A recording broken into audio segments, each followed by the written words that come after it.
to start. If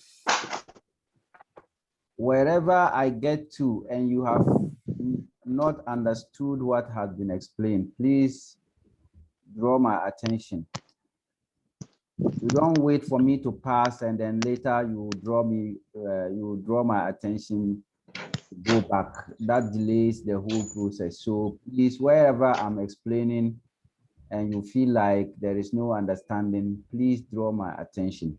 Otherwise, if I proceed and you want to send me back, I will not agree. So wherever you don't understand, please draw my attention. Yesterday, we looked at how to formulate a probability model for a given data. And we looked at the binomial distribution for the binary data. So, but the binary data data is said to be binary when the outcome is either yes or no. It has two options. The outcome, there are only two options. You are only expecting two outcomes, either yes or no. The person is infected with disease or not infected with disease. You are testing the person for a particular disease, and the result is either the patient will have the disease or the patient is not having the disease. A data of that nature is binomial, and then we use binomial distribution. We looked at that. And then we look at a situation where your focus is just counting the number of occurrences, the number of newborn babies every day for 1 month or for 2 months. We model such data using Poisson distribution, the number of COVID-19 cases per day. We model that using a Poisson distribution, the number of cases. Today, we are going to look at a different one, a different data type that one may encounter either in the field, in the lab. And that data is continuous. Remember, we've learned about the different types of data. We have the continuous and the discrete type of data, and they are under quantitative. So you can see that the Poisson data falls under quantitative data, but a discrete type of quantitative data. The binomial data falls under qualitative type of data, but what? Binary type of qualitative data, or categorical type of qualitative data. Today, we are going to look at another type of quantitative data, which is the continuous data. And here we are assuming that the data has a normal distribution. And the normal distribution is defined by a mean and a variance. The mean is denoted by mu, and the variance is denoted by sigma squared. Yesterday, we looked at the probability distribution for the binomial data and also for the Poisson data.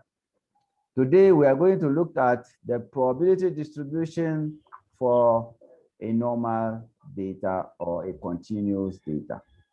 Continuous data that has a normal distribution. And that distribution, as we said, the data is the X, so X is a vector of values. And we are saying that the X has a normal distribution. What is the mean of the data values? And as we said, the mean is mu, the variance is sigma squared. And the probability distribution is defined as this. 1 over square root of 2 pi sigma squared, exponent 1 over 2, X minus the mean of the data divided by the standard deviation of the data, all squared. So in that situation, we can simply write in short, X has a normal distribution. So when you see X and then this symbol and then the N stands for, so this you can say that X is normally distributed with mean, mu, and then variance sigma squared. So if I want to find a probability that a particular value is between the probability of number of cases falling within a particular region or a particular range of values, How then do I produce that probability? The probability that the number of cases is going to fall within a particular region and all that. How do I do that? Now let's take this example. If we have a data and we conclude that, or we assume that the data has a normal distribution. So here we are looking at data, we are looking at a data on a number of newborn babies per month. The number of newborn babies per month. So we are talking about babies, monkeys, in a population of monkeys. And we are saying that they have the number of newborn babies per month in the population of monkeys has a normal distribution.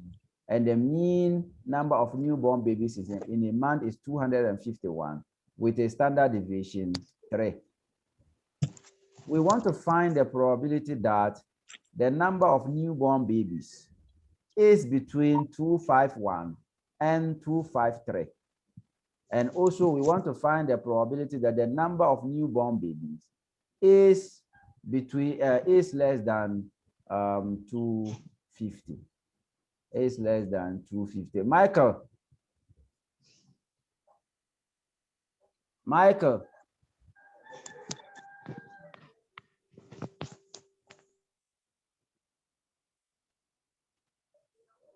Michael, can you hear me?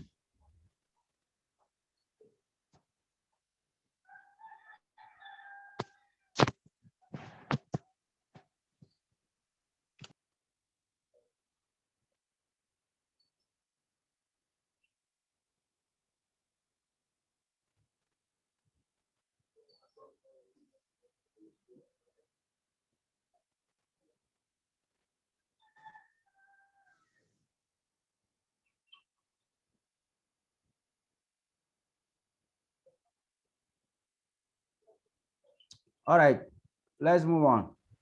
Can you hear me?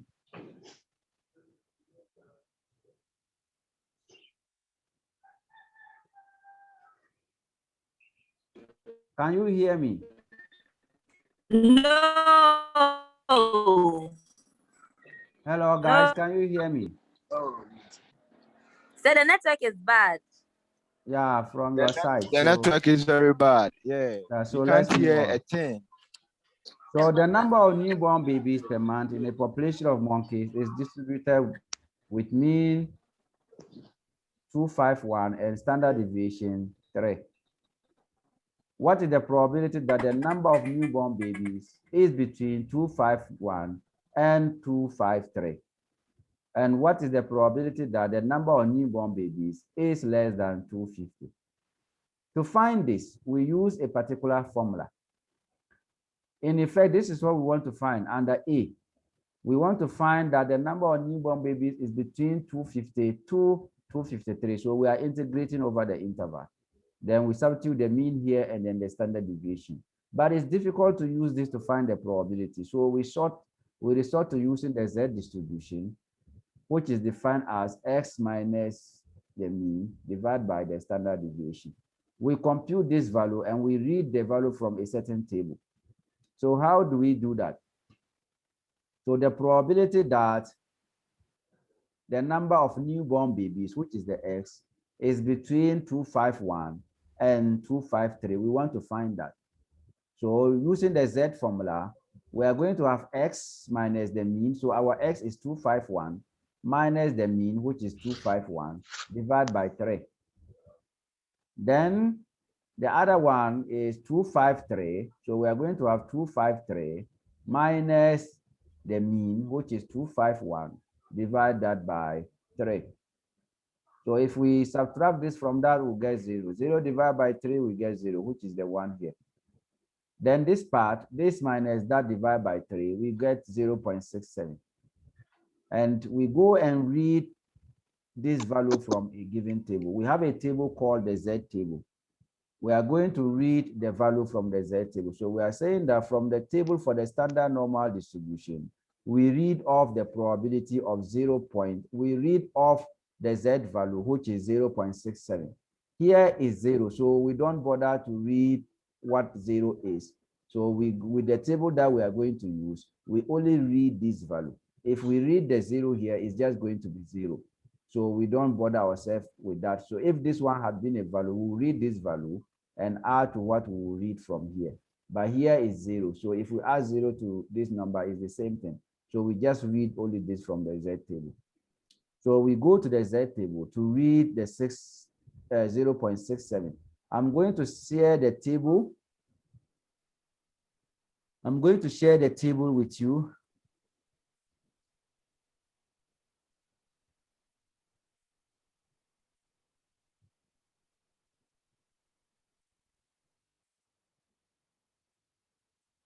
Can you see this table?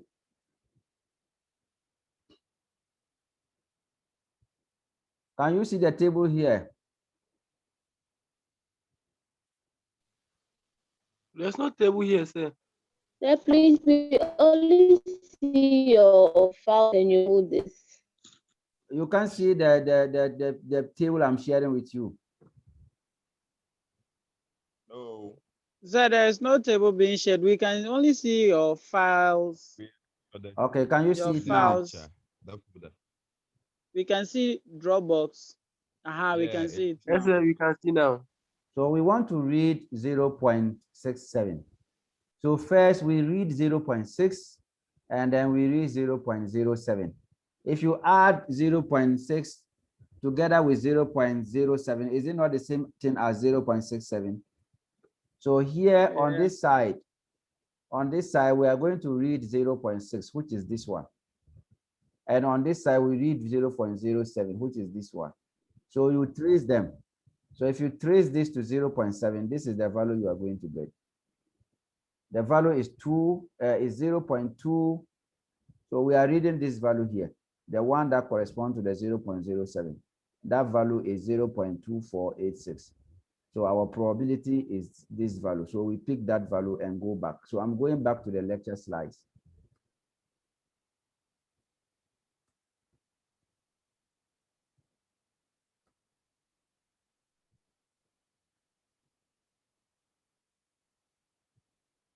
Can you see the lecture slides?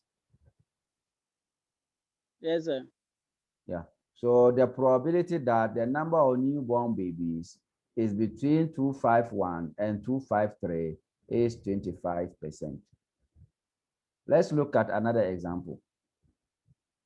If we consider a data and we computed the mean from the data and it is 4, and the standard deviation from the data is 8, we want to find the probability that a normally distributed random variable lies between 2 and 8.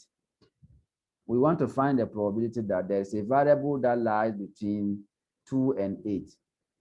So in that situation, what do? We do the same as we have here. So we are going to have 2 minus the mean, which is this one, 2 minus the mean, divided by the standard deviation. 18 minus 4, which is the mean, divided by the standard deviation. And when we do our computations, we are going to get negative 0.25 and 1.75. So we have to go to the Z table or the standard normal distribution table to read this value and then read this value. When we read this value and this value, we add them together. So let's go back to the standard normal distribution table to read these values and add them. So I'm going to share the standard normal distribution table with you. Can you see the table? Can you see the standard normal distribution table? Yes, sir. Okay. Yes, sir. So now, Yes, sir. so we are going to read 0.25. So 0.2 is here. Can you see that? 0.2 is here. Then we are going to look for 0.05. 0.05 is here. So now trace 0.2 to 0.05. You realize that the value to read is 0.0987. Then we look for 1.75. 1.7 is here. So we read 1.7 here. You can see the cursor, 1.7 here. And then we read 0.05. So our 0.05 is also up here. Now let's trace them and see where they meet. So we trace 0.7 to 0.5. So you can see our 0.5 is here. So when you come down, you are going to meet this one here. So the probability is 0.459. So we are going to add 0.459599 to 0.0987. So now let's go back to our lecture slides. So in the lecture slides, you see that we are adding 0.0987 and 0.4599, and that will give us 0.5586. Now let's go back. So in the case of finding the less than, this one, so we compute, so this is just going to be probability of x less than 250. But here we know our mean is 251. So we are going to have 250 minus 251 divided by 3. And if we do that, what are we going to get? We'll get negative 0.33. And then we read that from the table. So the probability that the number of newborn babies is less than 250, we read that from the table, and then we get the value. So you can do that on your own. Okay, now let's move on.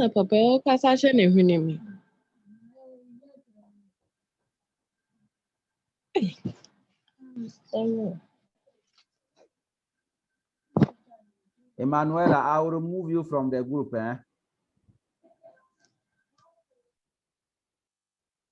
So now let's move on to estimations. We are moving on to estimation. Remember, in our previous lectures, we have defined two terms, and we have defined these two terms, parameter and statistic. Parameter, when we use the word parameter, what that simply means is that we have obtained an estimate using data on the entire population. So when you have information on the entire population and you compute the mean, then the mean is denoted by a symbol mu. And we call this a parameter because it's a mean from the population. If we compute the variance from the population, we call this a parameter because it's a variance, or it's an estimate from the population, or it's an estimate from a data that we have obtained from the population. Statistic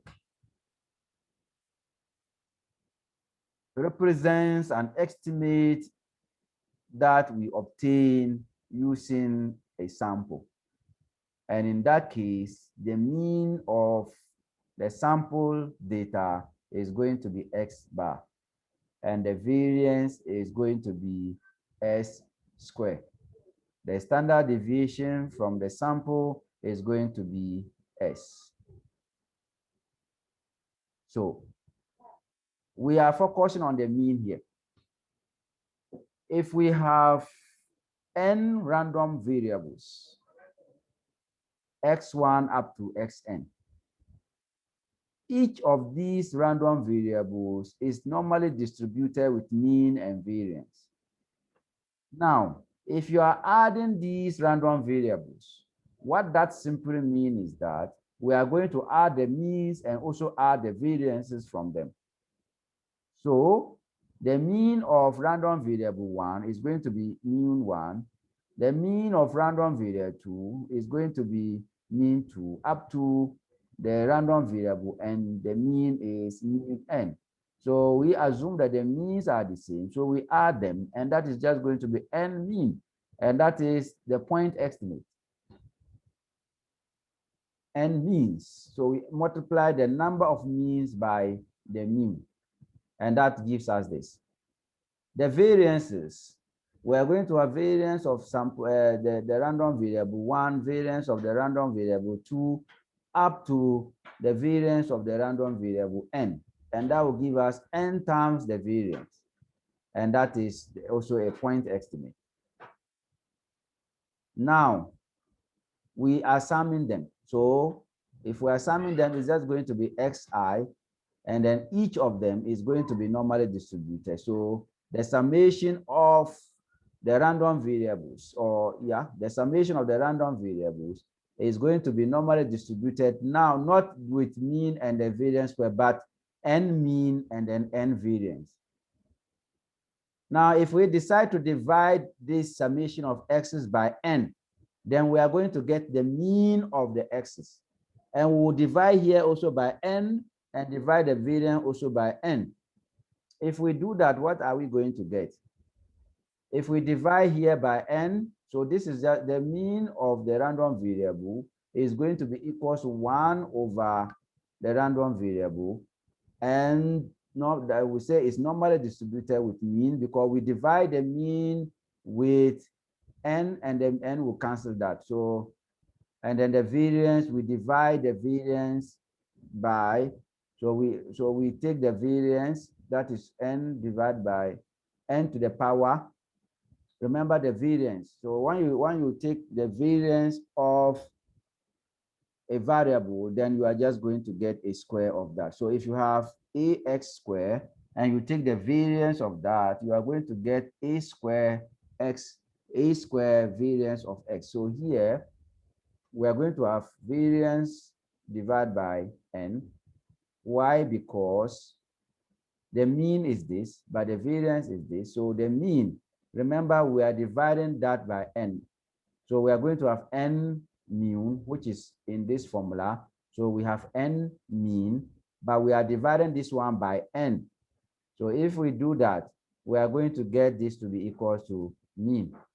And then the variance is going to be n sigma square, but the n is going to be squared in the variance because the variance of whatever we have here is going to be n squared.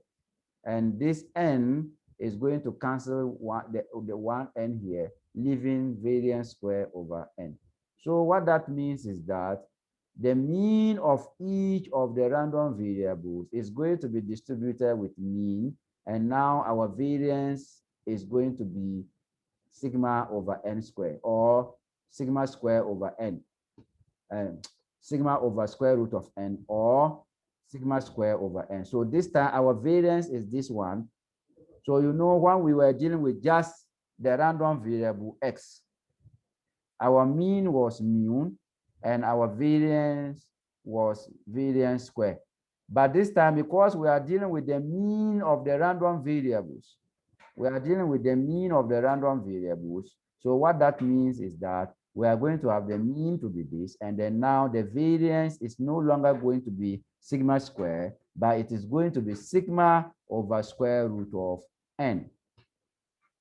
Now, let's look at this example.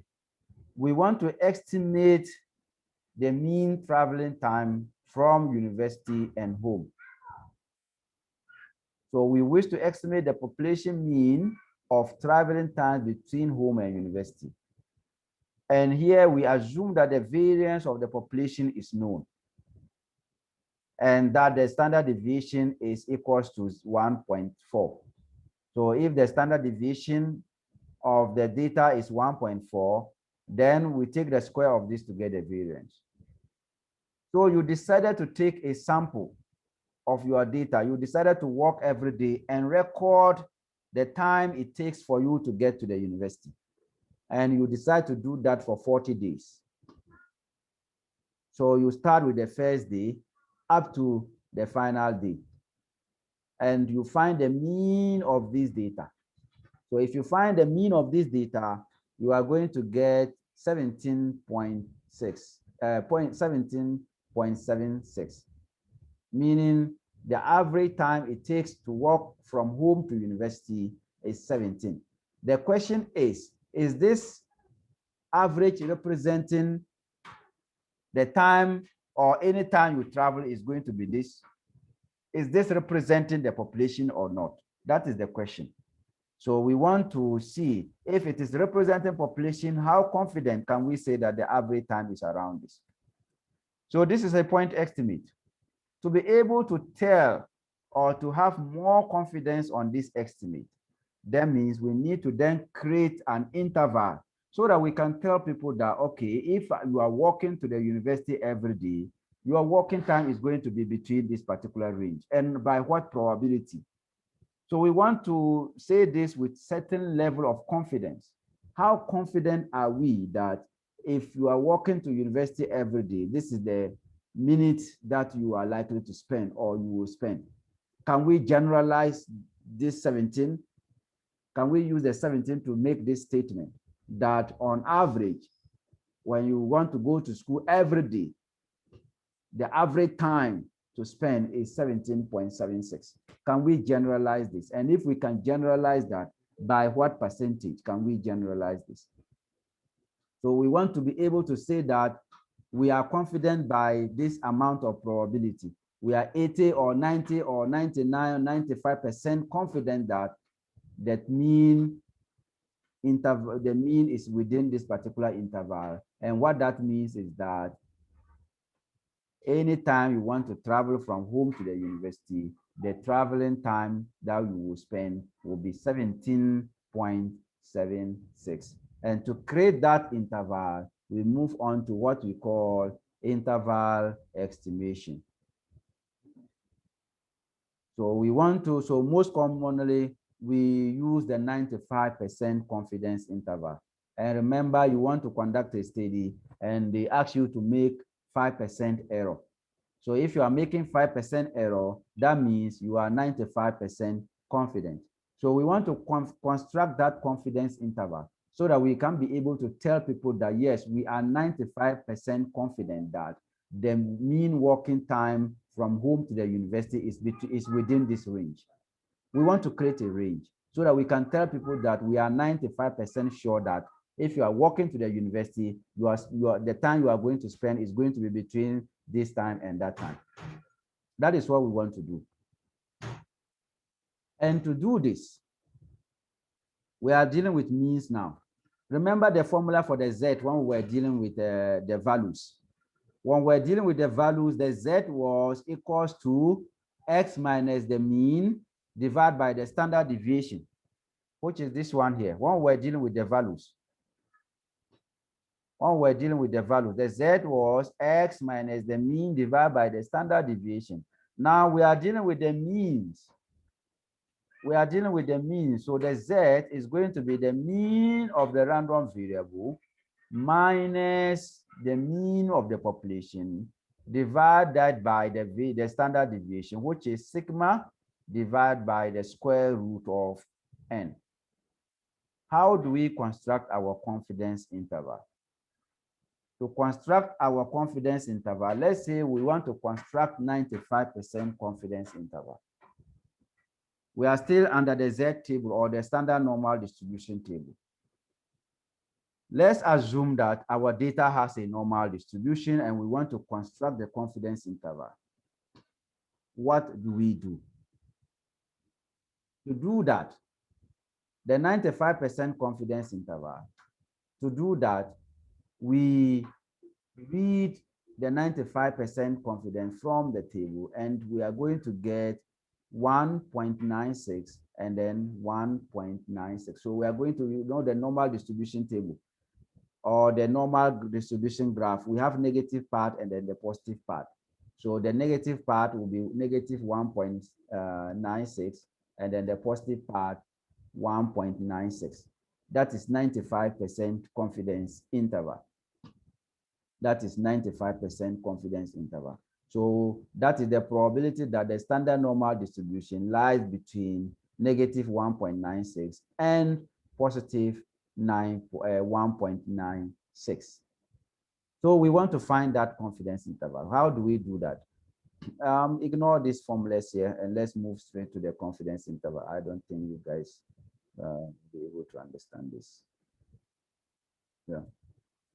So what we are simply doing here, remember, your Z is here. Z is less than this, is greater than this, but it is less than 1.96. But we know that Z is equals to this guy here. So we substitute Z here. Can you see that? And then we have this and then that. we want to solve this using our simple algebra. So you can see that I'm multiplying this guy here by what is here. I'm multiplying sigma over square root of n by negative 1.96. And I multiply this side also by 1. I multiply the sigma divided by the square root of n by 1.96. So what will be left with is going to be what is going to be x minus the mean. So if I'm left with x minus the mean, what I'll have to do, I will take this one across here so that I'm going to have x bar minus this one.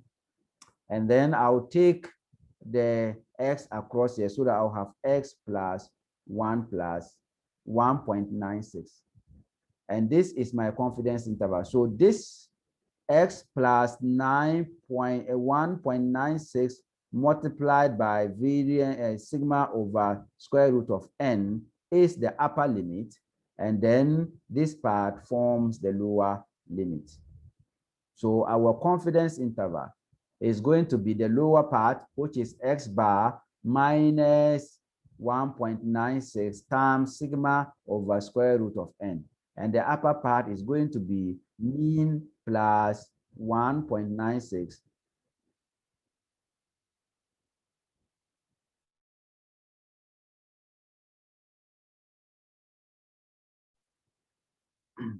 so the upper part is going to be mean of the random variable plus 1.96 sigma over square root of n, and this becomes the confidence interval.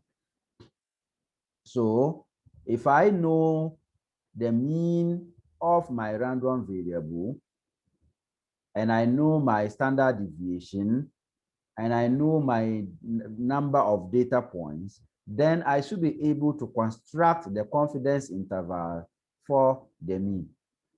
Now let us apply the traveling time data and find the confidence interval for the mean traveling time data. The mean is 17.76. We also know that the standard deviation of the data or of the population is 1.4. And we also know that we have measured the traveling time for 40 days. So our data points, that is n, is equals to 40. We substitute this information into the confidence interval formula here. And if we do that, so here we are going to have 17.76 minus 1.96, multiply that by the standard deviation, divide by square root of 40. And then we take this one. So here the only difference is we have to add. So on this side we are adding. And when we work this out, we are going to get 17.33 and 18.19. So our lower limit is 17.33 and the upper limit is 18.19. So what this means is that we are 95% confident that the traveling time is between 17.33 and 18.19. We are nice. So now I know that if I'm traveling to my university, the walking time, the time that I'll spend walking to the university is going to be between 17 and then 18, not more than that. So this is how confident you can now be. Then the question you have to ask yourself, the mean that you calculated, the 17.76, is it in this interval or not? If the 17.76 is not in this interval, is the 17.76 in this interval? If the 17.76 is not in this interval, what that means is that your mean cannot represent the population. The mean must be in the interval before you can even talk of your percentage of confidence. So you can see that the mean, which is 17.76, is actually within the interval. And so therefore, the mean represents the population. And also we can say that we are 95% confident that the mean traveling time from home to the university is between these numbers. So we say that that's finally, we can state that we are 95% certain that our method covers the population mean of the traveling time from home to university. Any question?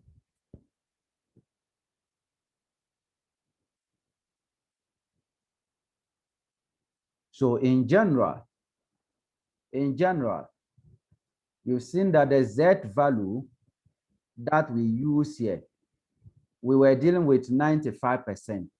So the value that we have here will be changing depending. Remember, let's go back to the previous slide here. These values that we read here, these values, the negative 1.96. Let me show you how we get them. So if you are reading for, so here you have a probability which is 95. We want to go back and get the Z value. So if you go to the table, we have 95. So we're going to look for a probability that is 95 in this table. So let's look for 95 in this table.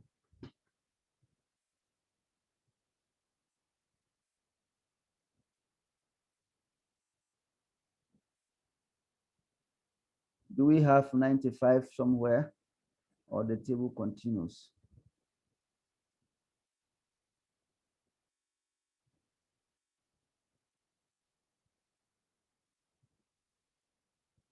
Let me check.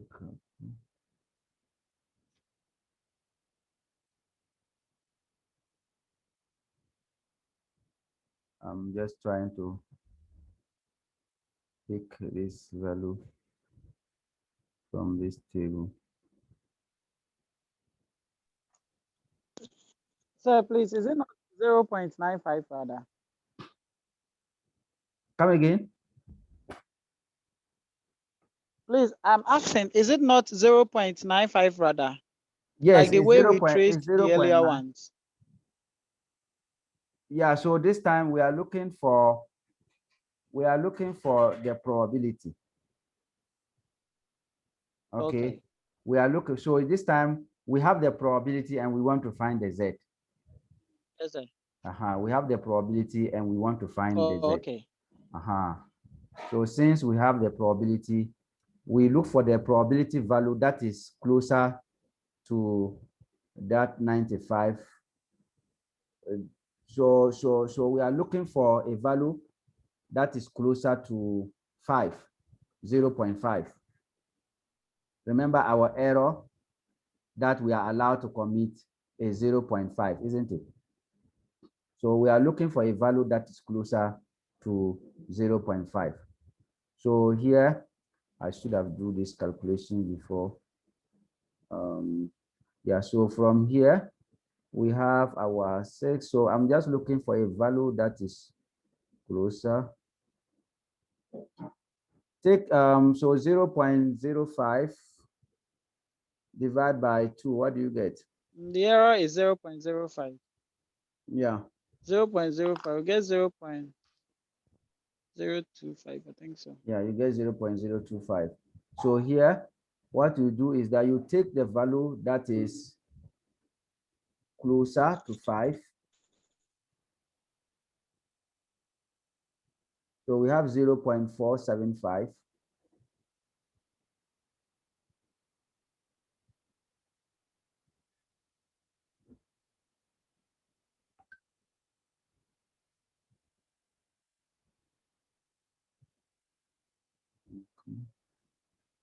Yeah, so we are going to trace this value and that value. So if we add 1.9 to 0.6 to 0.06, what are we going to get?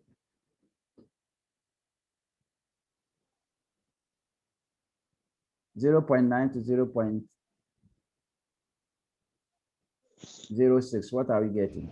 1.9. We'll get 1.9. We'll get 1.96 Is it one?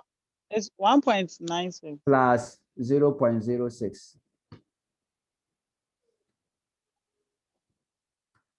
1.9 plus 0.06. What do we get? 1.9 plus 0.06.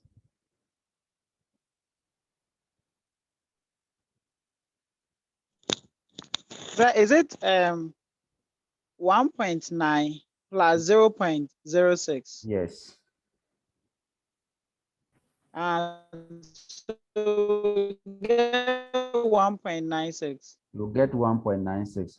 So we have a table showing the various percentage probabilities such that whenever there is a need for you to use either 95 or 90 or 98 or 99, then you read those values from the table.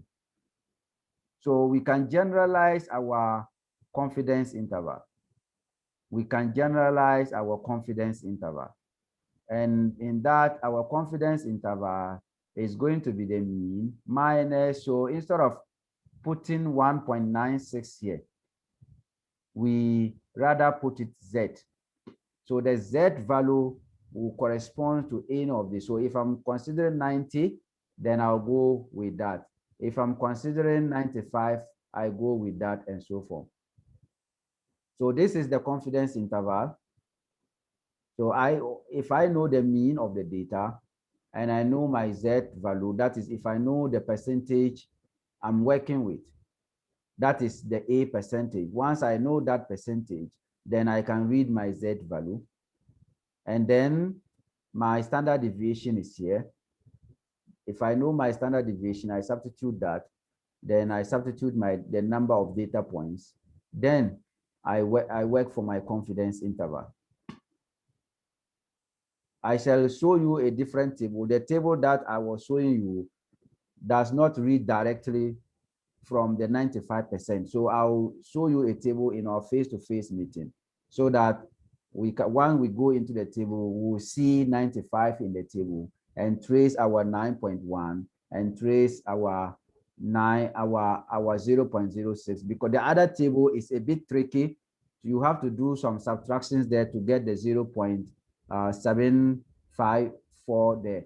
So I don't want us to use that table. I'll provide you with it. There are series different tables that you use to read these ones. So the table that I showed you here is a bit different, which to read the probability, reading when you have the Z value and you are reading the probability, it's easier to read with that table.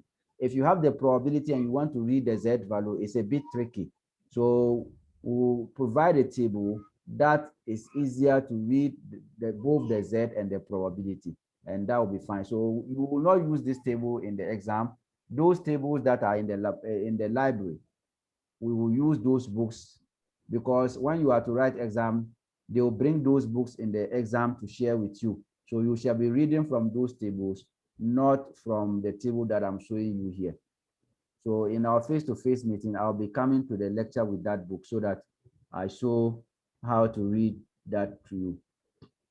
So here are the various values. And then if I ask you to find 98 confidence interval, you know what to choose and so forth. So now let's take another example.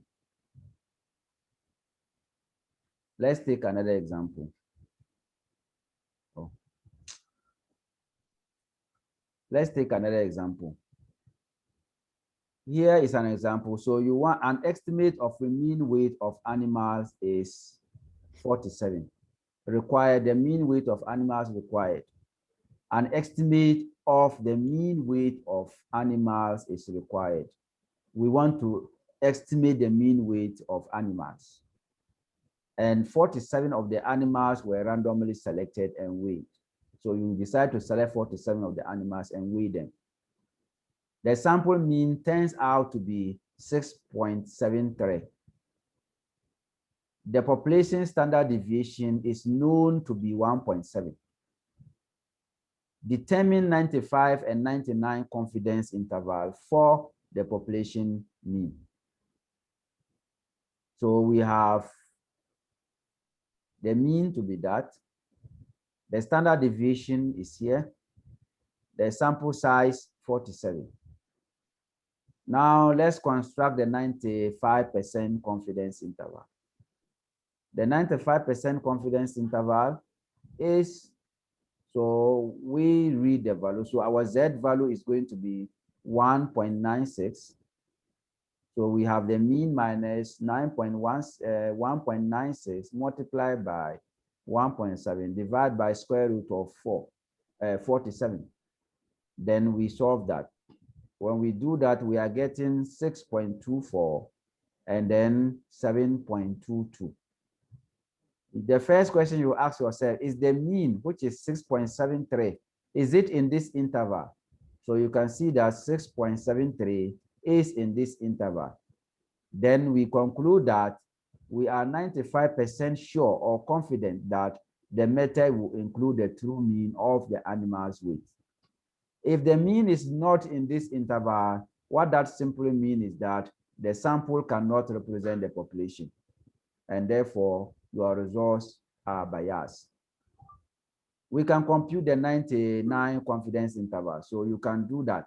Use the table above and compute the 99 confidence interval, and then let's see what you conclude. Whether the mean will still be there or it will not be there. Any question? Hello, sir. Yes. Sir, please, for us to be able to do that, I think we would need the table, and we don't have it. But what did I tell you? The books are in the library. You can go and pick the library and read. Or you didn't hear me? Oh, okay.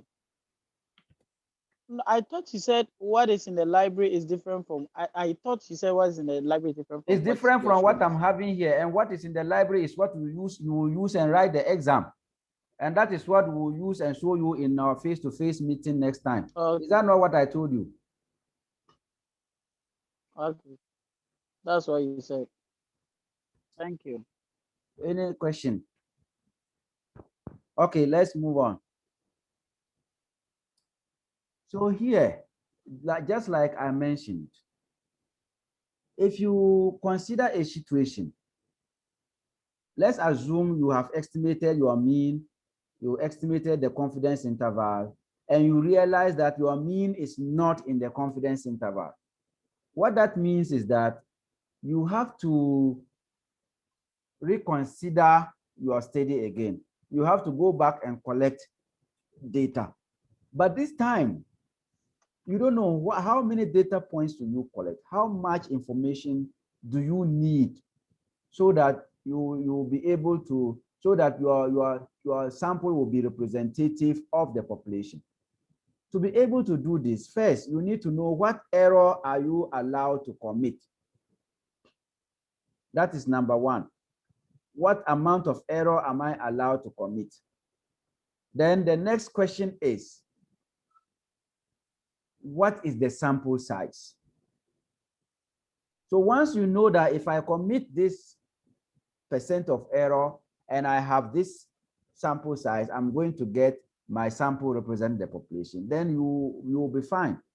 So the important thing is for you to determine what sample size do you need. What sample size do I need in order to make sure that my sample represents the population? So we are going to look at how we determine the sample size. To determine the sample size, we need to know the error, that the level of error, that's the standard deviation, and we have to know the significance level. That is the error that we are allowed to commit. So now let's consider a situation where a rugby coach of under-19 team is interested in the average mass of 18-year-old males. Average mass of 18-year-old males. The population standard deviation of this male age class is known to be 6.58 kilograms. What sample size is needed in order to be 95% sure to obtain an interval of average mass of 18 old males within 2 kilograms of the true value? So within the 2 kilograms of the true value is the error that you are allowed to make, or is the error. So you are making an error. The margin difference is 2 kilograms. So we know that the standard deviation is 6.58. Now let's talk of the confidence interval. So if you talk of the interval, so what that means is that our mean is going to be 2 away from the true mean and then 2 above the true mean. So that's why we say mean minus 2 and then mean plus 2. The confidence interval, we are dealing with 95% confidence interval. So we are going to have the mean of the sample minus 1.96 multiplied by this, the mean of the sample plus 1.96 multiplied by this guy here. You see, can you see this is the mean here? This is the mean here. The error is this part. What is adding to the mean and what is being subtracted from the mean is the 1.96 times the standard deviation over the square root of the n. What is subtracting from the mean and what is adding to the mean is just this part here. That is the error. And we are saying that the error should be within 2. So that means our error, which is 2 here, is going to be equals to this part that we have here. So our error, which is 2, is going to be equals to 1.96 multiplied by our standard deviation, which is 6.58. Divide that by square root of n. So the whole of this is the error. Now, what is left here for you to find is to make n the subject. So if you make n the subject, then you are going to have, so when you are making n the subject, so you just multiply n by 2 and then divide n by 2. Because it is square root, then you square both sides so that the root goes away from the n and you are left with this. And when you do that, you are going to get 42. So you need sample size to be 42 in order for you to get a confidence interval that will represent this particular T. So in general, the sample size, so if I know the percentage or my probability, then my sample size, so once I know my probability, then I can read the corresponding Z value. So my sample size in general is going to be my Z value depending on the probability I'm dealing with, multiplied by my standard deviation, divide by L. The L is the error margin. In the previous example, our margin was what, 2 kilograms. So in another situation, maybe your margin may not be 2, maybe 3 or 4. Then you substitute L for that. You substitute that for L, and then you solve for your sample size. So this is a general formula for the sample size. So depending on the percentage you are dealing with, then you read your Z value, your standard deviation will be given, and your L will also be given. So you'll be able to find your N. So that is where we end our lecture. Any question?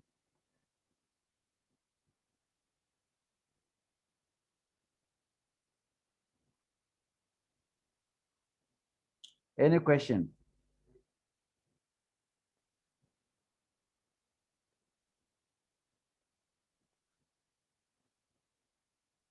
So this is where we end our lecture, if you have no questions. So in our face-to-face meeting, we will look at hypothesis testing. Any question?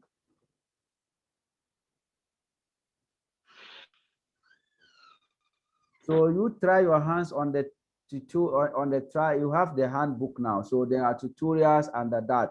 So try your hands. So when you go to the handbook, when you finish this, you see that there are tutorials under that. So you solve them. We'll find 1 hour or 2 hours to have face-to-face, and that will be purely tutorials to solve the questions. But you have to keep, you have to, start trying them before we solve them in the class or we discuss them in the class. Any question? Okay, we end the lecture here. I will send you the slides, the recording, so that you'll be able to access it via YouTube. And then if there are things you didn't get well, maybe in the YouTube or in the record, you will be able to understand what was happening or what was going on. All right, so we end our lecture here. See you next week.